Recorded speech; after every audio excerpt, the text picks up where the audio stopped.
हाँ भाई मेरे चीखते चमगादड़ों, welcome back to our channel that is concept भैया। ये है आपकी प्यारी सी ऑर्गेनिक केमिस्ट्री की सीरीज जिसके अंदर अभी हम पढ़ रहे हैं level 1 that is basics of organic chemistry. आज है इसका एपिसोड 2 जिसके अंदर हम पढ़ेंगे वाइटल फोर्स थ्योरी।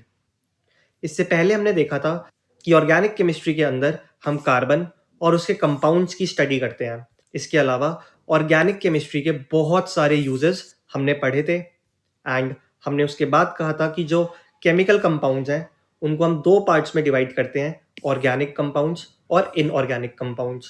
पहले हमारा मानना ये था कि जो ऑर्गेनिक कंपाउंड्स हैं वो हमको मिलते हैं लिविंग थिंग्स से और जो इनऑर्गेनिक कंपाउंड्स हैं वो हमको मिलते हैं नॉन लिविंग ऑर्गेनिजम्स के अंदर, राइट। एग्जाम्पल रॉक्स, क्ले और मिनरल्स। और ऑर्गेनिक कंपाउंड्स हमको मिलते हैं प्लांट्स और एनिमल्स के अंदर।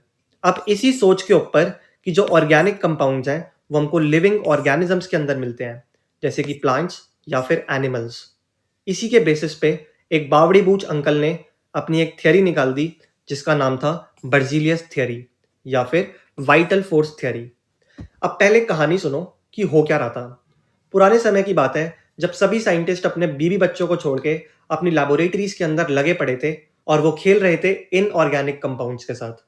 उनकी कोशिश ये थी कि वो किसी तरह इनऑर्गेनिक कंपाउंड से ऑर्गेनिक कंपाउंड्स की प्रिपरेशन कर दें। लेकिन मेरी जान, किस्मत एक भी साइंटिस्ट का साथ नहीं दे रही थी और कोई भी ऑर्गेनिक कंपाउंड्स को प्रिपेयर करने में सक्सेसफुल नहीं हो पा रहा था। ये बहुत लंबे टाइम तक चला। उसके बाद इन लोगों को लगने लगा कि शायद से हम ऑर्गेनिक कंपाउंड्स को प्रिपेयर ही नहीं कर सकते लैबोरेटरी के अंदर। अब क्योंकि ये लिविंग ऑर्गेनिजम्स के अंदर पाई जा रही थी तो उनको लगता था कि ऐसा कुछ तो है जो कि हम आर्टिफिशियली नहीं बना सकते, जो कि लिविंग बॉडीज के अंदर ही बन सकता है। इसीलिए जो ऑर्गेनिक कंपाउंड्स हैं वो सिर्फ और सिर्फ लिविंग बॉडीज के अंदर या फिर लिविंग ऑर्गेनिजम्स के अंदर ही बनते हैं। तो इसी गलत सोच पे एक थ्योरी बनी जिसका नाम था Berzelius theory. Obviously Berzelius uncle ने इस थ्योरी को दिया था। अब अकॉर्डिंग टू बर्जीलियस जो ऑर्गेनिक कंपाउंड्स हैं आप उनको प्रिपेयर नहीं कर सकते इनऑर्गेनिक कंपाउंड्स की मदद से लेबोरेटरी के अंदर। तो उन्होंने क्या बोला कि जो ऑर्गेनिक कंपाउंड्स हैं उनको लेबोरेटरी में आप नहीं बना सकते। क्यों नहीं बना सकते? क्योंकि ऑर्गेनिक कंपाउंड्स को बनाने के लिए एक वाइटल फोर्स, एक जरूरी फोर्स की रिक्वायरमेंट होती है, या फिर इन्होंने बोला इसी को मिस्टीरियस फोर्स। मिस्टीरियस फोर्स का मतलब रहस्यमयी फोर्स, जिसकी रिक्वायरमेंट होती है ऑर्गेनिक कंपाउंड्स को बनाने के लिए। और ये वाइटल फोर्स, ये मिस्टीरियस फोर्स, ये आप नहीं क्रिएट कर सकते कहाँ पे? लेबोरेटरी के अंदर। और क्योंकि ये फोर्सेस आप नहीं क्रिएट कर सकते लैब के अंदर, तो आप लैब के अंदर इनऑर्गेनिक कंपाउंड से ऑर्गेनिक कंपाउंड्स की प्रिपरेशन नहीं कर सकते। अब आज की डेट में हमको पता है कि ये बिल्कुल बकवास थ्योरी है। क्यों? बिकॉज आप इनऑर्गेनिक कंपाउंड से ऑर्गेनिक कंपाउंड्स की प्रिपरेशन कर सकते हैं। तो मेरी जान, बर्जीलियस साहब भी अपनी थ्योरी को लेकर उसी डिल्यूजन में थे जिस डिल्यूजन में आप हो कि वो आपसे प्यार करती है। लेकिन आज नहीं तो कल इनके सामने पर्दाफाश हो ही गया। बर्जीलियस साहब को आईना दिखाया इन्हीं के एक स्टूडेंट ने जिनका नाम था फ्रेडरिक होलर। एक दिन ऐसे ही बैठे बैठे लेबोरेटरी के अंदर फ्रेडरिक होलर इनऑर्गेनिक कंपाउंड्स के साथ खेला खेल रहे थे और उसी खेल खेल में इन्होंने गलती से ऑर्गेनिक कंपाउंड्स की प्रिपरेशन कर दी लेबोरेटरी के अंदर। ऑर्गेनिक कंपाउंड्स की प्रिपरेशन लेबोरेटरी के अंदर एक्सीडेंटली हुई थी। तो आओ एक बार देख लेते हैं कि कौन सा खेला चल रहा था इनकी लेबोरेटरी के अंदर। अब हमको पता है होलर साहब ने गलती से प्रिपेयर कर दिया था क्या? ऑर्गेनिक कंपाउंड लेबोरेटरी के अंदर। इन्होंने एक टेस्ट ट्यूब ली, उस टेस्ट ट्यूब के अंदर इन्होंने डाला अमोनियम सल्फेट। क्या डाला? Ammonium sulphate. उसके बाद इन्होंने उसी टेस्ट ट्यूब के अंदर डाला पोटेशियम साइनेट। ऑब्वियसली इन दोनों के बीच में रिएक्शन होगी। NH4 जो है वो CNO के साथ, साइनेट आयन के साथ अपने आयंस को एक्सचेंज कर लेगा। तो यहां पे फॉर्मेशन किसकी होगी? NH4CNO। और इसी के साथ साथ जो पोटेशियम है वो अपने नाजायज संबंध बनाएगा सल्फेट के साथ और प्रिपरेशन हो जाएगी K2SO4 की। तो इनका नामकरण कर लेते हैं। दिस इज अमोनियम साइनेट और ये बना हमारे पास पोटेशियम सल्फेट। अगर आप ध्यान दें तो अभी तक एक भी ऑर्गेनिक कंपाउंड की प्रिपरेशन नहीं हुई है, लेकिन होलर साहब की गेंद में भी एक बड़े वाला कीड़ा था। उन्होंने इस टेस्ट ट्यूब को जिसके अंदर अमोनियम साइनेट और पोटेशियम सल्फेट है, इनको हीट कर दिया और जैसे ही इन्होंने इस टेस्ट ट्यूब को हीट किया तो प्रोडक्ट्स ने अपने आप को थोड़ा बहुत रीअरेंज किया। जो फाइनल प्रोडक्ट बनकर आया वो था यूरिया, जो कि सुसु में प्रेजेंट होता है। तो यूरिया बच्चे एक ऑर्गेनिक कंपाउंड है। तो होलर जानेमन ने हीट किया इस टेस्ट ट्यूब को और आग लगी बर्जीलियस भाई साहब की थ्योरी में। तो फाइनली अब हम लिख सकते हैं that this is urea which is a organic compound.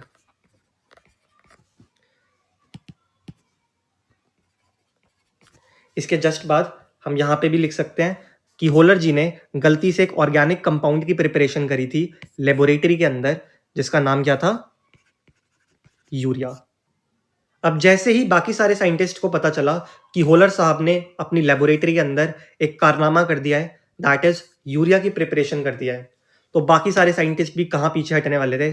तो पीड़ित आदमी की गेंद सुझाने दो और लोग आए जिनका नाम था कोल्बे और बार्थीलॉट। कोल्बे साहब ने प्रिपेयर किया था एसेटिक एसिड को लेबोरेटरी के अंदर। सिमिलरली जो बार्थेलॉट साहब थे उन्होंने प्रिपेयर किया था मीथेन गैस को, जिसको हम प्यार से गोबर गैस भी बुलाते हैं, और होलर साहब ने प्रोड्यूस किया था यूरिया को।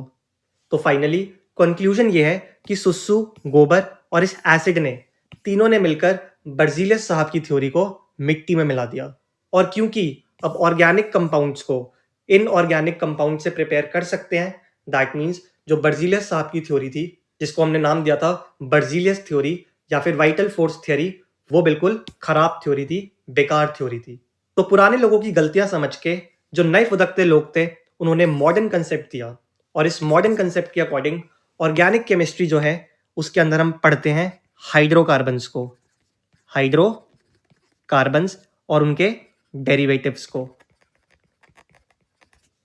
अब मेरी जान, हाइड्रोकार्बन के डेरिवेटिव तो हमको तब समझ में आएंगे जब हमको पता होगा कि हाइड्रोकार्बन्स क्या होते हैं। तो आइए बात करते हैं हाइड्रोकार्बन्स की। जैसा कि नाम ही हमको बता रहा है, हाइड्रो वर्ड जो है that is used for hydrogen, और कार्बन जो कि कार्बन के लिए यूज हुआ है।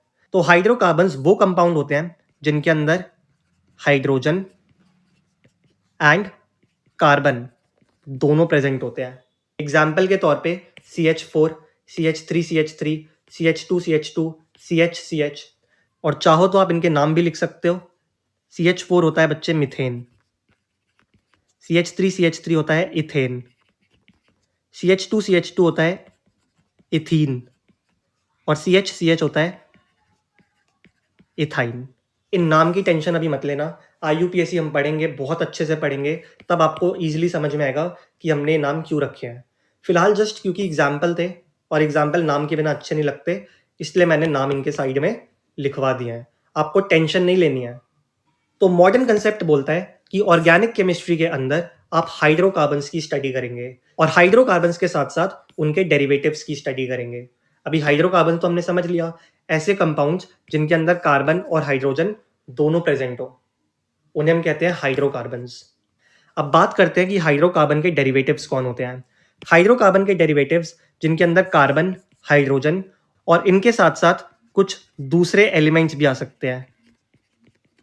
एग्जाम्पल के तौर पे नाना जी मतलब नाइट्रोजन, साथ साथ oxygen anti plus halogen molecules आ सकते हैं, सल्फर और फॉस्फोरस अंकल भी आ सकते हैं, और इनके अलावा और भी बहुत सारे डिफरेंट एलिमेंट्स आ सकते हैं। बस इंपॉर्टेंट क्या है कि कार्बन और हाइड्रोजन दोनों उस मॉलिक्यूल के अंदर प्रेजेंट होने चाहिए। कोई एक भी गायब हो गया, we will not say that it is a hydrocarbon derivative. Example के तौर पे आपको दो एग्जाम्पल्स यहाँ पे दिख रहे हैं। एक है C6H12O6, ये फॉर्मूला होता है मेरी जान ग्लूकोज का, और एक है C12H22O11, और ये फॉर्मूला होता है मेरे भाई सुक्रोज का। और इसके अलावा और भी एग्जाम्पल्स गिवन है CH3, CH2, COOH। अब यहाँ पे अगर आप ध्यान से देखें तो कार्बन भी है, हाइड्रोजन भी है, साथ साथ ऑक्सीजन भी है। तो कार्बन, हाइड्रोजन और इनमें से ऑक्सीजन प्रेजेंट है, तो yes it is a hydrocarbon derivative. Similarly CH3CH2SH, यहाँ पे कार्बन भी है, हाइड्रोजन भी है, और साथ साथ फ्यू एलिमेंट्स में से सल्फर यहाँ पे प्रेजेंट है, तो it is also a hydrocarbon derivative. अगले एग्जाम्पल में कार्बन भी है, हाइड्रोजन भी है, क्लोरीन। अब क्लोरीन जो होता है बच्चे वो हैलोजन फैमिली का मेंबर है, दैट मीन्स ये भी एक हाइड्रोकार्बन डेरिवेटिव है। इसके बाद नेक्स्ट एग्जाम्पल में भी कार्बन है, हाइड्रोजन भी है, नाइट्रोजन भी है, that means it is also a hydrocarbon derivative. तो आइए कुछ क्वेश्चंस प्रैक्टिस करते हैं, पर उससे पहले एनसीईआरटी माता की जय। बर्जीलियस साहब जिन्होंने प्रपोज किया था वाइटल फोर्स को, जो कि रिस्पॉन्सिबल थी ऑर्गेनिक कंपाउंड्स की फॉर्मेशन के लिए, इस थ्योरी को रिजेक्ट किया था होलर साहब ने। उन्होंने सिंथेसाइज कर दिया था ऑर्गेनिक कंपाउंड्स को, जैसे कि यूरिया। इनऑर्गेनिक कंपाउंड से इन्होंने बनाया था, जैसे कि अमोनियम साइनेट। सिंपल भाषा में इन्होंने लेबोरेटरी के अंदर ऑर्गेनिक कंपाउंड जिसका नाम था अमोनियम साइनेट, उसकी मदद से एक ऑर्गेनिक कंपाउंड की प्रिपरेशन करी थी जिसका नाम था यूरिया। यहाँ पे इन्होंने रिएक्शन भी दिखा रखी है। सीधा एनसीईआरटी ने मेन रिएक्शन दिखाई है कि अमोनियम साइनेट को हीट करके यूरिया की फॉर्मेशन हुई थी। इसके अलावा एसिटिक एसिड की फॉर्मेशन करी थी कोल्बे साहब ने, और मीथेन की फॉर्मेशन करी थी बार्टेलॉट अंकल ने। और क्योंकि इन तीनों अंकल ने मिलके इनऑर्गेनिक कंपाउंड से ऑर्गेनिक कंपाउंड्स बना दिए, इसीलिए हमने बोला कि जो ऑर्गेनिक कंपाउंड्स हैं आप उन्हें सिंथेसाइज कर सकते हैं इनऑर्गेनिक सोर्सेज से लेबोरेटरी के अंदर। और इसी स्टेटमेंट की वजह से बर्जीलियस अंकल की पूरी थ्योरी मिट्टी में मिल गई। चलिए तो कुछ क्वेश्चंस प्रैक्टिस करते हैं। तो आप पॉज कीजिए एंड क्वेश्चन को अटेम्प्ट कीजिए। तो मेरी जान, मुझे लगता है अब तक आपने क्वेश्चन अटेम्प्ट कर लिया होगा। तो आइए इस क्वेश्चन का सोल्यूशन देखते हैं। क्वेश्चन हमसे जानना चाहता है कि इन चारों में से ऑर्गेनिक कंपाउंड कौन सा है। तो एक एक करके चारों कंपाउंड्स का पोस्टमार्टम करते हैं। पहला ऑप्शन हमारे सामने है CO2। अब CO2 के अंदर दिक्कत यह है कि हाइड्रोजन एब्सेंट है, और क्योंकि हाइड्रोजन एब्सेंट है तो ऑर्गेनिक कंपाउंड हम इसे नहीं बोल सकते। इसी के साथ साथ नेक्स्ट पार्ट है हमारे पास वाटर मॉलिक्यूल। अब वाटर मॉलिक्यूल के अंदर तो बच्चे कार्बन ही गायब हो गया, और कार्बन के बिना ऑर्गेनिक केमिस्ट्री कैसी, तो ऑर्गेनिक कंपाउंड कैसा। तो वाटर मॉलिक्यूल भी एक ऑर्गेनिक कंपाउंड नहीं है। थर्ड ऑप्शन हमारे पास है CS2। CS2 के अंदर भी सेम CO2 वाली दिक्कत है कि यहाँ पे भी हाइड्रोजन जो है दैट इज एब्सेंट, और क्योंकि हाइड्रोजन एब्सेंट हो गया तो ये भी एक ऑर्गेनिक कंपाउंड नहीं है। डी ऑप्शन, डी ऑप्शन हमसे कहता है CH3COOH। CH3COOH। अब इस मॉलिक्यूल के अंदर कार्बन भी है, हाइड्रोजन भी है, दैट मीन्स ये मॉलिक्यूल एक हाइड्रोकार्बन है। So yes, it is a organic compound.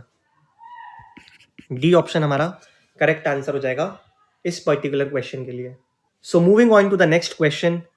Question आपकी नजरों के सामने है। अब नेक्स्ट क्वेश्चन में उन्होंने हमसे पूछा है कि हाइड्रोकार्बन डेरिवेटिव कौन सा है। ऑप्शन ए हमसे कहता है CO2। मेरी जान, अभी अभी मैंने आपको बताया CO2 एक ऑर्गेनिक कंपाउंड ही नहीं है। CH बॉन्ड जो है दैट इज एब्सेंट, तो ये नहीं हो सकता। बी पार्ट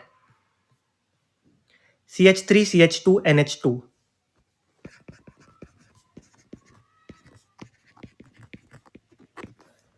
इस मॉलिक्यूल के अंदर मुझको कार्बन भी दिख रहा है, मुझे हाइड्रोजन भी दिख रहा है, और मुझे फ्यू एलिमेंट्स में से नाना जी दिख रहे हैं। So yes, this molecule is a hydrocarbon derivative.